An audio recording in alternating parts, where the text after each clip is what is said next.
Hello everybody, hello, and welcome back to Tao Marshall. Now, in today's video, I'm going to be reviewing and giving my honest opinions on the iPhone 16 after I've been using it for a while now. So, without further ado, let's start with the review. So, first of all, I want to talk about the design and pricing. So, pricing for this phone, it starts at $799. It is the most affordable member of Apple's 2024 iPhone lineup because right now we have the iPhone 16e already, and I feel like this phone might actually be a better option and has more upgrades than the Pros. I'll get into that later, but okay, so let's start. The design of this phone has changed up quite a bit.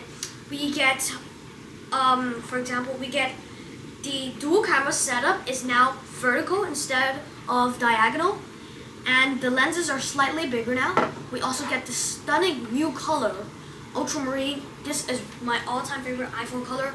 This year's iPhone base model colors are so good. They are the closest colors we've ever gotten to actual real, like for example blue, which is in this case ultramarine. So I'm really big fan of that. Good job, Apple. And the design changes, mainly we have the bigger cameras and the vertical alignment. We also get the camera control button for the 16, and we also have a action button. So I think that's it for the physical changes of the phone. And yeah, so it feels very sturdy in your hands and it feels like a flagship. So I'll get into the camera control and all that stuff a little bit later, but first, I want to talk about the cameras. So, cameras are pretty good on this phone actually. We get a 48 megapixel main camera and a 12 megapixel ultra. Now, is this the best on the market at this price point? No. Is this good? Yes. So, we all know that iPhones often give you a lot of detail with photos, and that is no different with this phone. As you can see, I have a testing photo here. We zoom in, we can see all the little details of the phones, of the phone boxes, and also the wall. So this is one thing that really stands out about Apple. Basically, this is one of the very good things about iPhones, and I'm a fan of it, okay? And also, the ultra-wide camera has pretty good quality. It's 12 megapixels. So yes. Now, camera control is a new feature added to this year's iPhones, and actually, it's useful, but it's not useful. So let me get into it. So basically, what camera control is designed to be is basically you click on it once, and then it opens your camera app, and then you click on it another time, all the way down, and then it takes a photo. But if you press it halfway down, you can change like your aperture, for example, or zoom, or all the other little details, and that is the confusing part. Because like, once you start using this phone and you're gonna accidentally touch the camera control button a few times, even though it actually indented to the phone, it's like not sticking out, like for example the power button. You'll still press it a couple times, and when you actually intend to use it, when you're trying to do the half press, all that stuff, you have to kind of get used to it. I think personally me, I would only use this for taking pictures really quickly or accessing the camera really quickly, because when I'm holding the phone like this, my middle finger is on it already. So yes, that I wouldn't really use it for zoom or aperture. So yes, I would only use it for taking pictures, maybe recording videos, and opening the camera app. But some people might actually prefer it over the on-screen ones. But it's a pretty cool feature, yes. And next, I want to actually talk about some of Apple Intelligence. Alright, so we all know that Apple Intelligence has come to the public, but now I want to actually do a live demo with you guys. So, ready? Generate me an essay on the iPhone 16. It might say you need ChatGPT. Alright, so you need to unlock your iPhone first. It says you need to enable ChatGPT, but I will enable ChatGPT right now.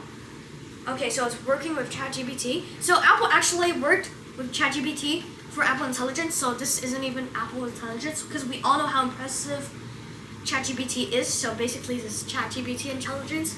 So yes, wow. Actually, it's pretty good. Wait, give me a second. All right. Generate me an essay on the iPhone 16. I'll need to use ChatGPT to write that. Should I go ahead? Alright, and now it's going to generate it with ChatGPT. Takes a solid few seconds. Alright, we get a very good mid-long. Whoa, that's a very long essay. But basically, it works with ChatGPT because we all know how impressive ChatGPT is nowadays. So yes, that is Apple Intelligence. It's not, it's quite good, but without ChatGPT, they're literally nothing. Cause yes, and also there's some other Apple Intelligence features. For example, the camera control button. Like you can take, you can kind of like point your camera in front of an object, and it will tell you what it is. It's kind of like Google Lens, like that. Also works with Gemini. And also there's some magic editing. There's like editing features on the Photos app, and there's also some emoji generating features. Those are very good. Like you can AI generate some emojis. So yeah, Apple Intelligence so far has been great. I will put it head to head against Gemini in a future video. So yes, this is that. And next I want to actually talk about the screen, right? So this has a 6.1-inch display. It's not a ProMotion, so it's still 60 Hz. Apple, it's 2025. On a $799 phone, please at least give me 120 Hz. I really hope they would improve it to 120 Hz. So yes, and it gets plenty bright. Okay, not the brightest display, but it's pretty good. And the 60 Hz display feels a little bit laggy at times, but okay. Actually, this phone I've noticed when using the camera bump when you place it on the table, it's one of the wobbliest phones I've ever used. If you're like tapping the sides, it's because of this new camera bump, but we're all gonna have a case on, unless you're a small population of people that don't use a case. I just want to mention that to you. So yeah, overall the screen, except for the 60 Hz display, it's pretty good, and the size is also very good. It has a dynamic island, which is pretty good. I do not like the notches, so this is great. And actually, I would also like to talk about iOS 18. iOS 18 is all about customization, like customizing your own wallpapers, some new stuff that is really impressive. Not the most impressive. Well, customization is key to liking your phone, but maybe if they could let us, we have actually more freedom for customization this time in iOS 18. There's just little bugs here and there that I think Apple can improve on.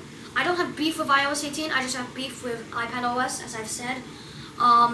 Yes, so that is basically the software. And also, I'd like to give a shout out to this phone's improvements from last year. I would actually say this has better value than the Pro models this year because better cameras, alright, iOS 18, okay, we get Apple Intelligence, we get the A18, which is very efficient and it's very powerful, not the most powerful, not as powerful as the A18 Pro, but usually, like last year, the iPhone 15 Pros had the A17 Pro chip and the iPhone 15s would have the A16 Bionic, but this time they're both on the A18 generation, so that's a great improvement. And also, we get action button. We also get the same button, camera control. So it's basically very good, except you're missing out on the 120 Hz display. You're missing out on a better display, a third telephoto camera, and also some better camera features, and titanium sides. That's really it. Unless really you need some of the Pro features, you're a very big game hunter. So otherwise I didn't notice a difference at all, but it is pretty good, okay? So overall, this is a very good phone for the value, and as I've said, this is a very good value, and it's better than the Pro phones for value. I would actually say, get this, don't get the iPhone 16e, because this has better value, but that's what Apple is trying to do. They're trying to upsell you, like iPhone 16e, and you look at the iPhone 16, it's like, oh, oh no, it's only $200 more. Okay, let's get the iPhone 16, and then that's how it works. But overall, this is pretty good. So yeah, I will post a comparison video to the Google Pixel 9. So yeah, stay tuned for that. Thank you guys for watching, and we'll see you in the next video. See you guys.